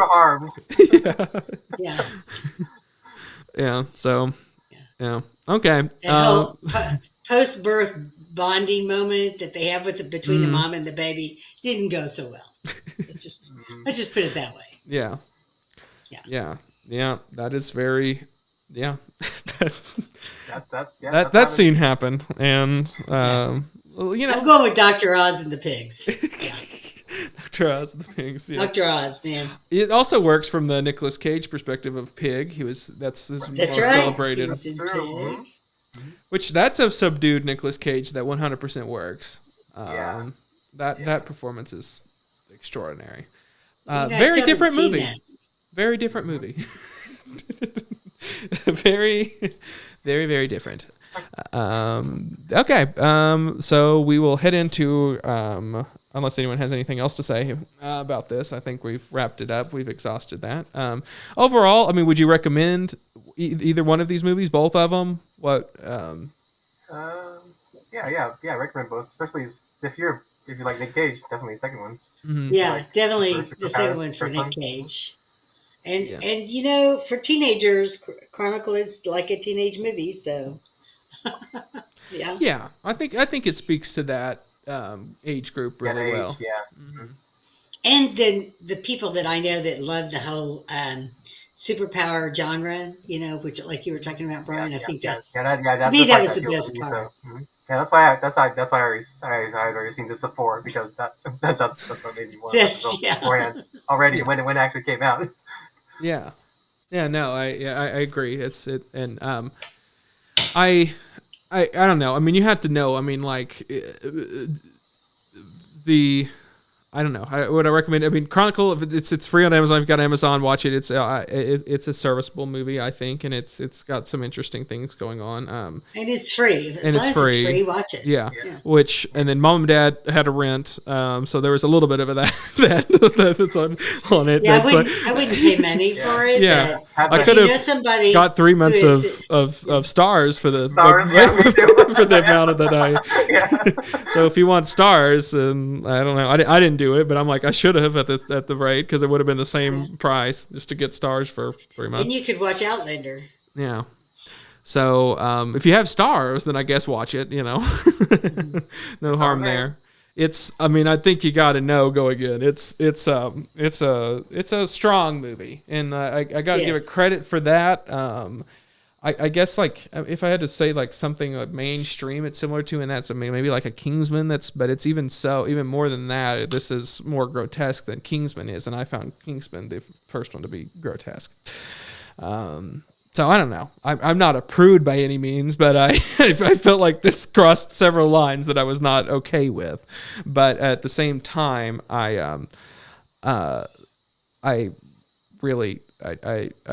love Nicolas Cage. He's one of my favorites, and it's well worth that, and it's well worth that dynamic that's going on there that he's having with Selma Blair and their whole backstory. It's very, very interesting, and I wish there was just more of that. Yeah. I have a much lower expectation for horror than you do. I think I expect horror movies to make me ill. Yeah, I guess we like a different type of, because I hate the Saw movie. See, I love horror, but like me too. Yeah, for me, I'm not even a huge fan of horror, but I sort of like suspense horror, as opposed to like the gore and that type of thing. Yeah, I'm not like when it's that sort of. When they revel in that sort of depravity is like, I'm like, there's got to be some sort of meaning behind it, like, and that's where, or something. I think we're asking too much of it. You're just asking too much of it. Anyway, and especially when it's the people the person that made Crank, then it's like, well, he kind of did it back, dialed it back more than you would imagine. Okay. I will never watch Crank then, for sure. Yeah. It's not going to happen. Yeah. Don't, I guess. It's Jason Statham. He's the star of them. Yeah, I know. Gets wild. He gets wild. That's all I'll say. That's all I'll say. He gets wild. Yeah. More of like, I guess like also the car stuff too. That seemed to be more of a that style stuff too. Yeah. Okay. Sorry, we keep saying we're about to move on. We're moving on now. We're going to preview next week's videos. It's preview time, as we call it, and we'll decide what our movies are we're watching next week after this little graphic thing, musical interlude.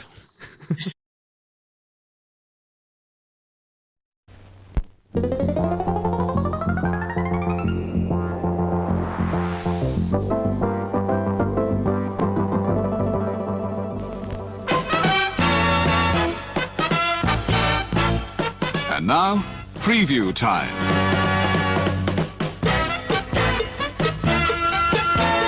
When it comes to entertainment, you can't beat a good film. So let's take a look at what's coming your way. Okay, let's take a look at what's coming your way. Everyone excited? Oh, I did not get rid of our graphics here. I'll quickly do that. Okay, so we have 2 lists, 1 through 20.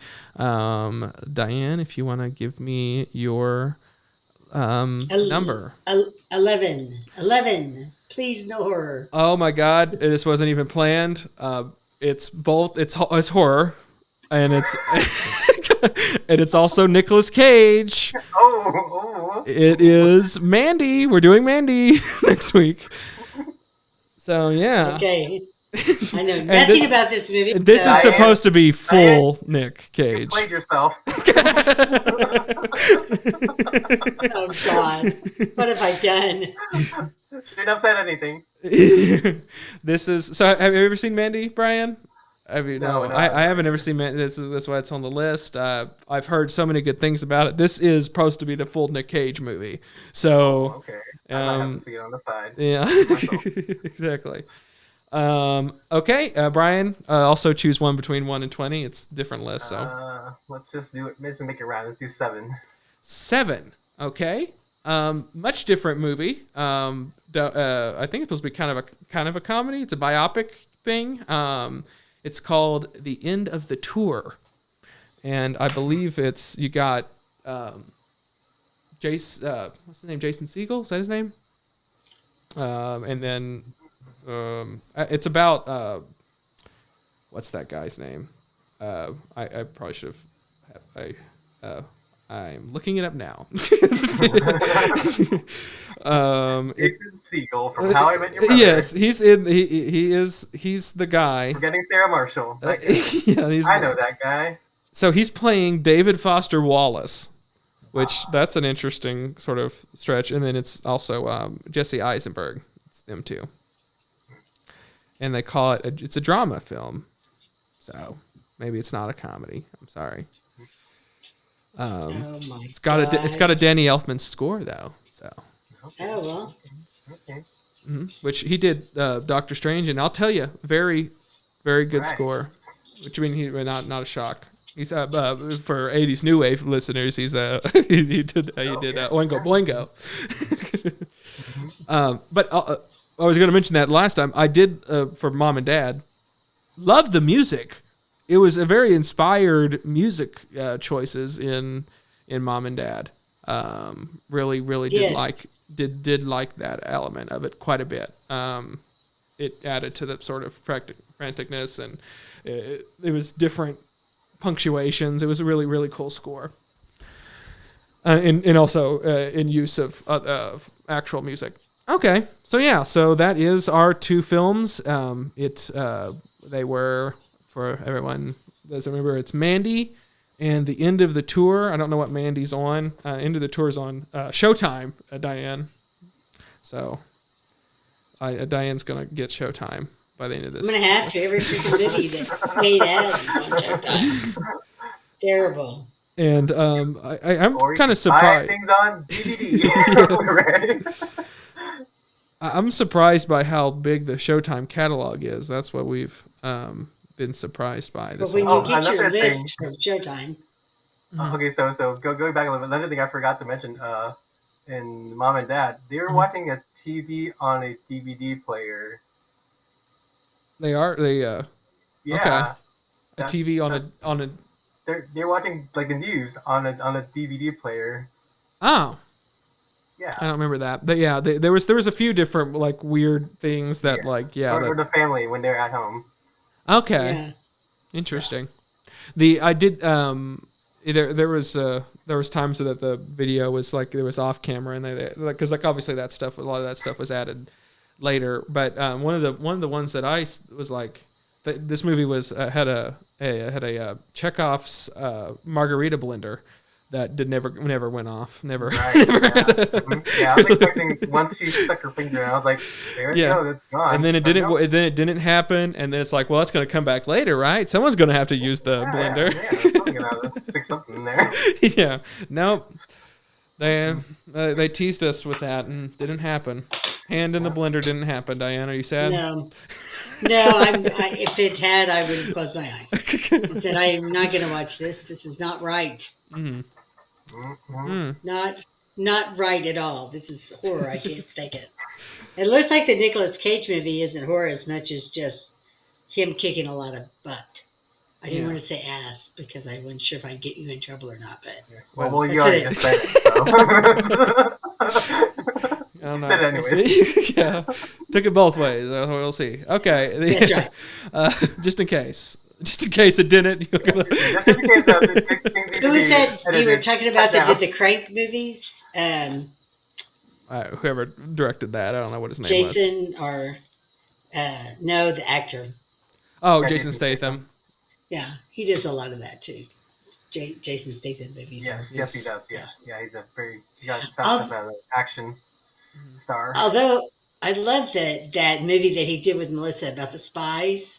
Spy. Oh, what was it? The Spy. That's what it was called. Yeah, Spy. The Spy. Mm-hmm. I did not know that he could be funny, but he was really funny in that movie. Yeah, and he's pretty good in the Fast and Furious movies for that too. I wish they'd do another one of the spy movies with him and Melissa. It seems like Paul Feig likes moving around to different things. He doesn't want to I guess maybe the Ghostbusters supposed to be his franchise thing, but but for the most part, he seems to make a one-off, and several of them probably could have gotten a sequel of his movies because of how successful they were. Bridesmaids easily could have gotten a sequel, but they just didn't do it. They didn't go that route. But that could have very well been the Hangover franchise, type thing where they run it into the ground and do the same plot again. Yeah, reboot it. Yeah, yeah. Well, I don't know. So they only do that with the boy movies. Yeah, you're right. Well, I don't know. I mean, they certainly there hasn't been a track record of female-led movies to reboot yet. But we're building them up. Building them up. That's right. 10 years, we'll be ready. Yeah, yeah, we'll be ready. Yeah. Great. Well, that was fun. Did you enjoy this, Brian? Yes, I did. Yeah, I had a great time. Had a wonderful time. Well, yeah. If you ever want to come back and do this, you definitely can. Yeah, for sure. Yeah, scheduling conflicts aside, I'll have to find time. But aside from that, I definitely would be. You're busy. Take time out from your busy shooting schedule. Mm-hmm. Shooting, acting, writing schedule. Editing. Yeah, I'm editing. Yeah, probably editing. Yeah. So if you want to tell everybody what you're working on here and where to follow you and all that stuff. Yeah. You can find me, just Brian, at Project Zeta on most platforms. PROJECT XETA. And if you want to check out my film stuff, you can find us on Facebook at Foxfire Films and Instagram at Foxfire Film without the S at the end because someone stole that name on Instagram. But yeah, I've been working on a Wizarding World fan film, so you can just call it Harry Potter fan film if you like. It's about these young witches, running from Death Eaters. They're retrieving an artifact of some sort, and they realize one of them might be a traitor. So I think I like that. Would you type the places where we can find you into the chat? Yes. I have somebody sent me a text. Type it in the chat. Type it in the, and you can put that in that chat, and then I can put it over in the thing. Yes, but but yeah, he has a cool podcast. It's not, I don't think, actively doing anything, but you can go back and a podcast called A Slugline. So Slugline is interesting. So in the first, let me type this all out first before I forget. I can't multitask right now. Yeah. Stall for me for a bit. Yeah, I'll stall here. I'll say I love Harry Potter and Harry Potter movies. So yeah, and Death Eaters are some of my favorite bad guys ever because they're just floating around ready to kill you. Faceless, and you can't tell who's who. Exactly. So they're even scarier than other monsters from under the bed. But I'm excited. I want to see that. I can't wait to see that. Yes, it's one of my favorite things. And so, did you have to do costume? Like, how did you do get all that? So props. The costuming and wardrobe is the one thing I think I nailed. I actually bought legit. Well, they're Halloween costumes, or at least for Death Eaters were Halloween costumes, but they turned out looking pretty snazzy. If I do say so myself. Cool, yeah. And I bought some legit wands. Just did a little randomizing, buying these random wands to try to gamble and see if I got the ones I wanted. About probably 11 wands, and I was using only 5 of them. So I still have a couple laying around somewhere, extra ones, and there's some duplicates in between. Because there's Harry Potter series. They have a Death Eater series and a sort of main character series. So I bought maybe 4 of the Death Eater series, and I did get the 2 Death Eater wands that I wanted, and then for the other ones, I wanted to get one from different houses of characters, essentially. So Yeah. kind of worked out for the most part. Cool. And also I bought, for the witches, I bought some good old replica robes. And Yeah. I told them, give them some direction on the sort of how them dress up, sort of like as students, Hogwarts students during that time, if you will, of what would be happening. But in my mind, this is my headcanon of it. It takes place like post-war, post primary series. So that's why they're sort of like, they're in between. They're not in school, but they're sort of like still recovering from everything. Oh, okay. Yeah. Well, that's cool. So, I mean, and then like the effects, you have to make them yourself? Is that what you do? Yeah. So I'm not the best or even at all a VFX artist, but I found some good templates for me to really work off of. So I'm able to know enough that I think I can do some decent finagling here and there, and it's turning out all right so far. The few effects that I've already applied, it's looking all right. Like the other big thing that I mentioned, like to my actors, is like, if it looks kind of crappy, it's a fan film, so people will forgive me for looking a little crappy since it's a fan film. Yeah. You don't have a $12 million budget. So, yeah. Exactly. Yeah. There was no budget. Yeah. There was an expense budget, but not an actual budget. Yeah. I have an idea of how much I spent, but going into it, I did not know how. There was nothing that was set aside to be spent. Yeah. And so, like, was that After Effects that you use, or is that? I'm just trying to do everything in Premiere. Like, okay. I'm using After Effects templates, but You're putting pulling it into Premiere. Yeah. But because I am not good at After Effects at all. I'm same way. They have such a high learning curve. I don't even want to go. Like, I can't create anything original, or I can't create from After Effects. But I can work off of templates, so that's usually what I try to do if I can. That's cool. Yeah, I think that should be really fun. And the idea is to enter it into festivals, right? And go. Yeah. To get some festival. Yeah, because I currently don't have a new film. Yeah, I don't have a new film that's being made. I have because this is what I'm working on. Yeah, I'm working on these 2 films. I'll mention the other one later because I don't remember if we mentioned this on or off the podcast before we started. But yeah, because I have a film that I made in 2020 called Ruby Eyes, and that's ironically, I told you I don't like horror films, but for some reason I made a horror film. but again, I thought it's not like the jump scare type of horror. It's more like suspense horror. Yeah. And that one is about 2 girls having a sleepover, and one of them keeps hearing noises coming from the closet, and so it's kind of like a what's in the closet sort of thing. Yeah. I get the feeling that some people, like, I mean, I'm even sort of that way. We end up making things that we don't necessarily like, that are the genres that, and then it's like, I mean, like I love horror, and yet I don't ever make anything that's horror, and I don't even have that mindset of how to even do that. And I just enjoy it for that reason. And thrillers the same way and all that. I enjoy that, and I just don't, that's not what I write and everything. And we were talking about Ribbon. We were saying, like, I'm like, I'm not even a huge fan of one of our movies was a coming of age movie, and I'm like, I'm not even like coming of age movies. And then like Diane made the point of, well, isn't Ribbon a coming of age movie? And I'm like, oh yeah, I guess it is. And yet is. And I've said it before, I don't like true crime documentaries. Made a true crime documentary. So I find myself constantly making things that I personally, the genres that I don't, not the hugest fans of, but I think have an angle that you think that's not served, and maybe it's a counterpoint to what you don't, like, and that you're trying to make one that you do like in a way that you would care for. And your true crime documentary that you did, named Laura, tell us about going to Atlanta.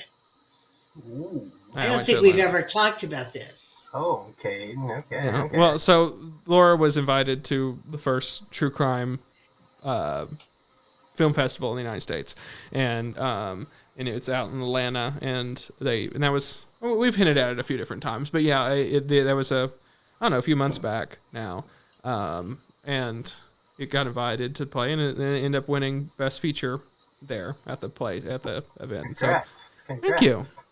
Yeah.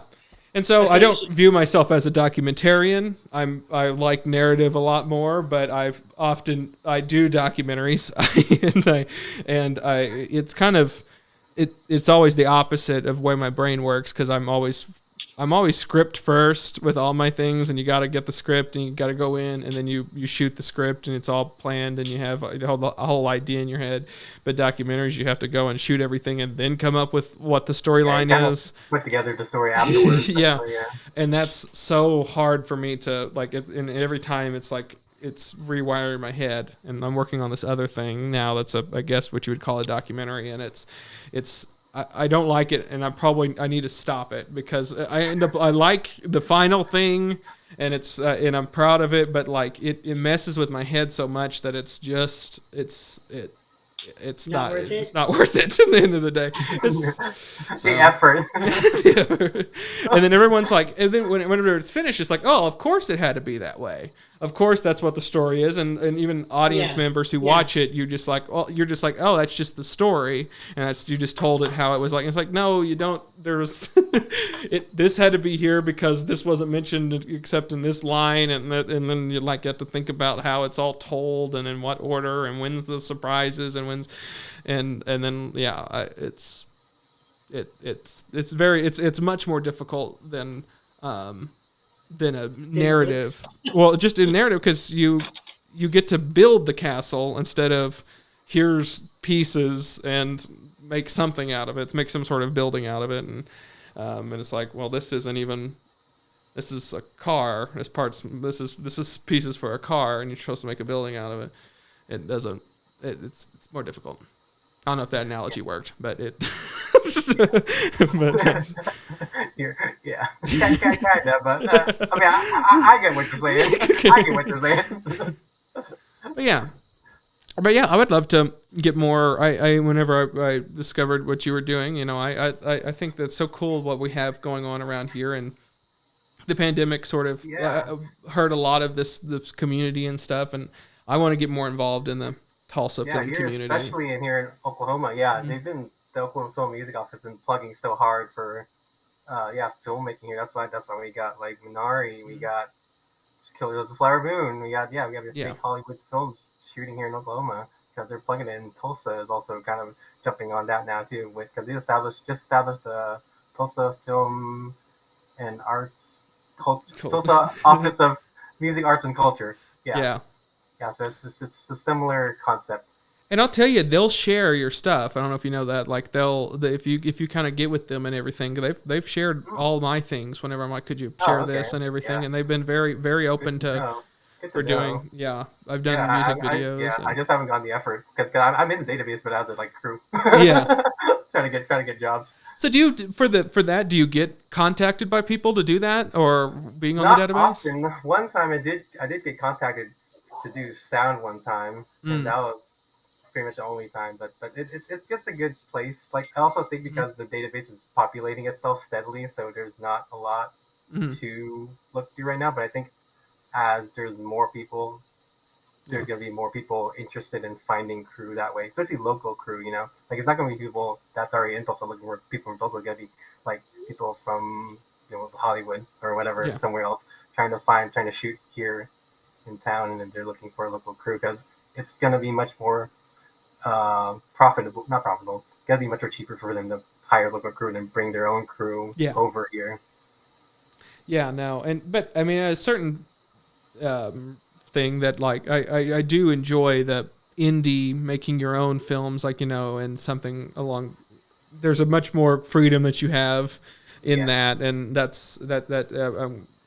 that culture needs to be a little bit more also advocated for and everything. That sort of DIY sort of things, and so I'm glad they're bringing in the big productions and everything, but and I think that's a good move. But I also think that the powers and they do that somewhat, but I think a little bit more would be nice. I think the benefit for us, or even not for us in particular, but I've seen for the next generation, there's a lot more training and like not just schooling, but like actual practical training for them to learn how to do certain things on a film. Like where would we, like for us, we would have not had the opportunity to learn how to be a first AD or a second AD on a film, but now they do have courses for that. Right now, my acquaintance of mine is teaching courses how to get first AD and second AD. Like that's crazy, that was the thing. Like until now. Yeah, I mean, because like my degree's in communications. It's like broadcast sort of production and things, and that's sort of the mode that you had to be if you enjoyed doing things. So I have like literally no training in writing and even just film narrative. It's all been sort of self-taught, and which I mean, I think that there's some things to that. You gotta do it sometimes. You gotta teach yourself, and with YouTube, there are things you can learn without having to have a formal education about filmmaking, especially nowadays. But it's exciting. It's exciting to see how this is all evolving and everything, and I hope that we grow this community and we get to hang out and do things more. I would love to sort of talk ideas with you and with other for sure, filmmakers and stuff. I'm always trying to grab more people just to add to my roster of people I can work with. Exactly.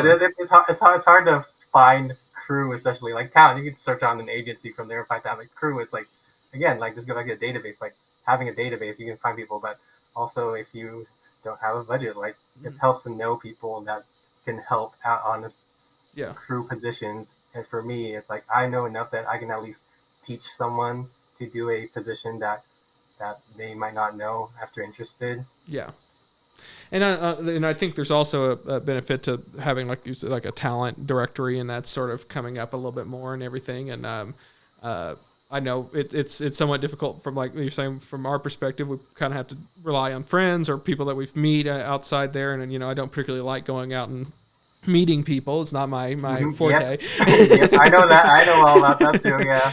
And so it's and so having just like a database where they're like, I want to act, and I'm like, well, great, I can put you in film. Then that's how that will work. Yeah, I have an internal list of people that I'm like, okay, I can get that person to do that thing, maybe. Yeah. Exactly. And there's a lot of people that would jump at you sort of learn for just different people that like they want to just act and they'll do a student film because they just enjoy acting so much. You have like Debbie Tucker. I have a friend that went to school for like what was it? It was something science related. I don't know what it was, but we during my time at TU studying film, we so generally all the students have a casting call for the spring films in the production class to sort of cast like local people or just students. So my friend now, she went to study at TU for like some science thing, but she went to the casting call because she was just interested in acting, and then she is a actor now working in Atlanta. Oh wow! And she is not doing anything related to her degree that she graduated with, but she is all in on the acting. That's really cool. That's interesting. Yeah, just and you hope that at some point Tulsa would become like an Atlanta style or an Austin style. Some sort of hub. Yeah. Mm-hmm. Because I mean that they've built that communities and stuff. Pretty great. Okay, well, I think that's it. We kind of again had a longer outro than we did typically, but yeah, like Brian said, we have in the comments there where you can follow him at his various platforms and everything. And you do music too, right? Is that right? Oh yeah. I did some Again, I wear a lot of hats. So I have a minor in film scoring, so that's technically what I do. But also a long time ago, I also produce a bunch of electronic music, and it's not dance music. So I don't want anyone to think I'm dropping EDM songs or anything because it's not dance music. It's electronic music. And there was also a point in time where I tried to overlap into K-pop in that regard.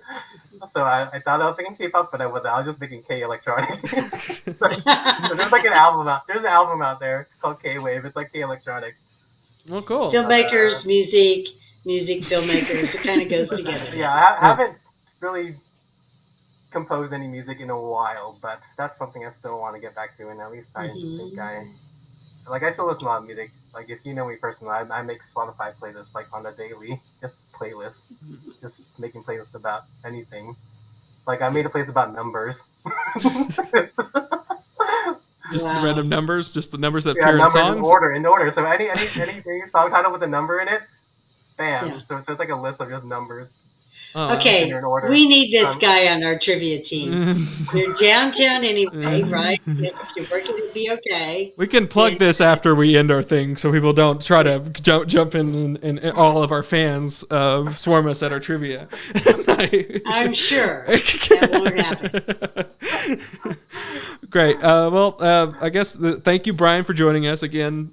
Open invitation for any time in the future. I know you're busy and everything.